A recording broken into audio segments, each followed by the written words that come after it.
And there are days where I'm just like, is this still real? Is this really what has happened to our family and to such an amazing man? 3 years after her brother Patrick's murder, Kate Cotrona Crum is a changed woman, haunted by her loss every day. I think of him every day, all day long. Kate and Patrick were more than brother and sister, they were friends. In a recent Skype interview, she shared with us more about his life and what made him so unique and special. My brother, Patrick, was an extremely gifted child, and growing up, he really showed a lot of promise. Patrick was a middle child. Kate says he could read and write at age 2. He spent a lot of time reading in his room, and that made him different from other kids. He was picked on and bullied as a child, and Kate always felt protective. And I was kind of the big sister who was there to protect him and look out for him. But as Patrick grew and found his way to Georgia Tech, where he majored in computer science, he flourished. He had a lot of friends and passions and was really coming into his own. After graduating from Tech summa cum laude, Patrick and Kate became roommates and even closer. That was a really great time for us because obviously we had lived together as children, but now as adults we had the opportunity to share and some other experiences. After Kate moved in with her now husband, Patrick eventually bought a home in East Atlanta. I think he felt safe there. It's a neighborhood that had been gentrified for many years, and so I don't think that it ever occurred to him that it would be dangerous. But that neighborhood he loved would be the place he took his last breaths. In his prime during a senseless crime, 33-year-old Patrick Cotrona lost his life in May 2013. Patrick, his roommate, and another friend were walking from their May Avenue home to the East Atlanta Village on the night of May 25th. A vehicle pulled up behind them, and at least one subject exited the vehicle, produced a firearm, and began demanding the 3 victims' personal property. At some point, the suspect discharged the weapon at least 3 times. One bullet fatally wounded Cotrona. His roommate got hit in the leg and survived. Investigators say the shooter got in a car that sped off in reverse along May Avenue toward Maynard Terrace. The shooting rocked the East Atlanta community. The community has lost its innocence. He was innocent. Try to make sense of it, but I think it's just a senseless crime. It's a real loss.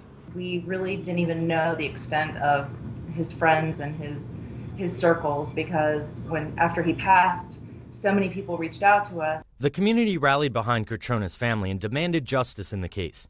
Police stepped up patrols, and they did have some initial leads. I did start to look at other robberies that occurred in the general area, like the Kirkwood area, Cabbagetown area, and I actually was able to determine that the suspect and the suspect vehicle was involved in at least 2 other robberies earlier that evening over in the Kirkwood area. One of those robberies involved a couple visiting Atlanta from North Carolina for a wedding. They were walking along Kirkwood Avenue hours before Cotrona's murder when they heard someone run up behind them. Atlanta police say this video shows the suspect after the robbery running and getting into a dark Dodge sedan. The victims in that case and the victim in another nearby robbery that same day helped police develop these sketches. But despite those promising leads, the case stalled. In 2014, Patrick's family unveiled a series of billboards showing these sketches and advertising a $25,000 reward. I just can't imagine why someone hasn't come forward yet in the past 3 years. Lead Detective Scott DeMeester says it's been a tough case, but one he's determined to solve. The file is sitting on my desk. I look through it as often as I can. I'm still in contact with the family. We do have some promising leads. Obviously the sketch is very important, and we're hoping that someone knows who these individuals are familiar with them. Maybe they talked about the crime or the crimes that they committed. Someone may know the vehicle that we have surveillance video of. Police are urging anyone with information to call Crime Stoppers. You can remain anonymous and still be eligible for a reward.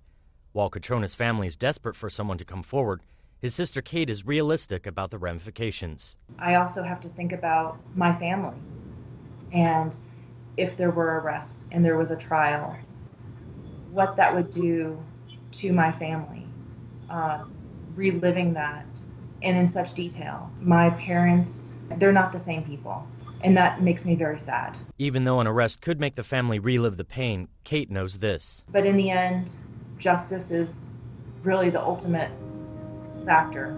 The fact that somebody is possibly free and living their life while my brother's gone. That's really hard to work with in my mind. For now, Kate and her family are taking things one day, sometimes 1 hour at a time, sometimes none, always thinking about Patrick. When I asked her how she finds the strength, she was painfully candid. I wish I had an answer that made me sound really strong, and I'm not. Until I die, this is going to be something that haunts me, that haunts our family.